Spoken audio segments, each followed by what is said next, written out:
Так, иду к очень интересному месту. А там уже, когда я подойду, я чуть-чуть расскажу, что и как, и что это за место.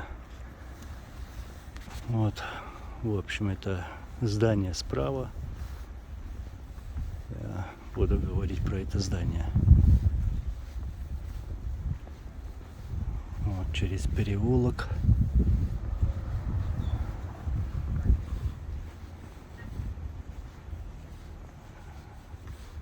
Вот это здание справа.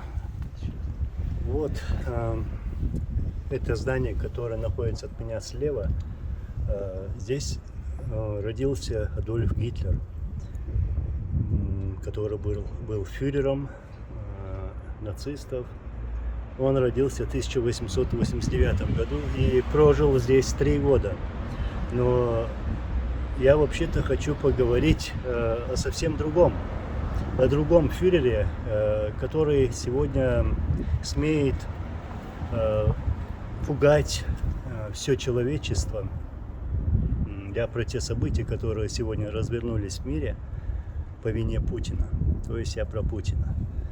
Этот сегодняшний фюрер уже пролил очень много крови в Сирии, пролил чеченскую кровь, пролил кровь в Грузии и сегодня проливает кровь в Украине. Вот. И во время войны, мы говорим о 2 войн на чеченской земле, мы, чеченцы, положили 300 тысяч жизней.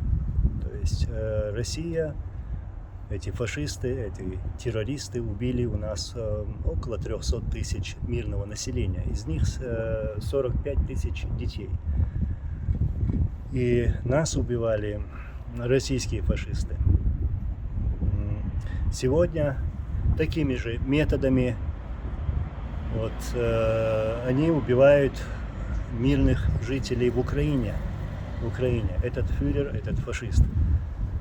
Вот. И весь мир, слава Всевышнему, открыл глаза и видит реальную угрозу и откуда эта угроза идет, и понимает, что эта угроза идет из Кремля. Кто виновник этих войн, убийствах. Вот. И я сейчас тут еще пройдусь, покажу, там еще памятник какой-то стоит. Там интересная запись про фашизм. Но и придет день, когда такие памятники будут ставить и в других городах в честь Путина, убийцы мирных жителей, душегуба, террориста, военного преступника. И я считаю, что было бы хорошо, если бы россияне сегодня очнулись бы и просто задумались бы о своем будущем, то есть о позоре, о том клейме, которое будет на них, как на народе, на россиянах. Мы всегда говорим, что вот там не надо говорить про народ, не надо винить народ. Знаете что? Иногда надо говорить правильно, надо иметь смелость сказать правду.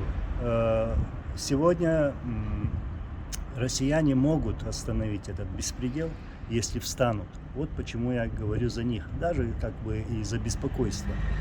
Все в руках сегодня российского народа. Если они не хотят, чтобы к ним домой поступали груз 200, гробы, то они должны очнуться.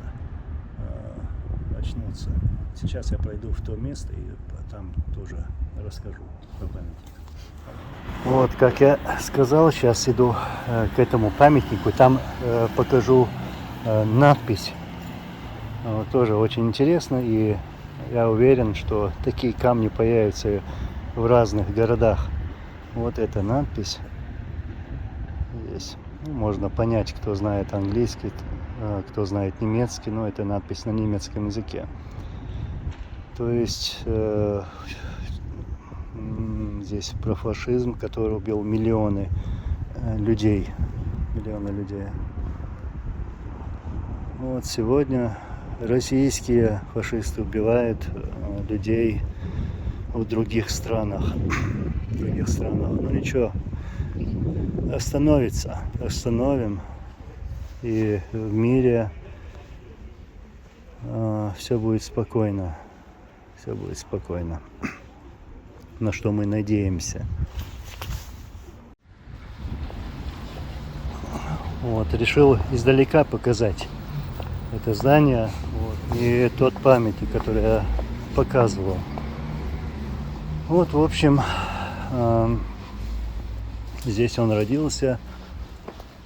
Обязательно найдем нашего российского фашиста, где он родился. Хотя мне кажется, что никто и не знает, где он родился, или вообще он рожден он на этой земле, как на митинге в городе Грозном, когда шли боевые действия, один чеченский старик сказал вот такие слова.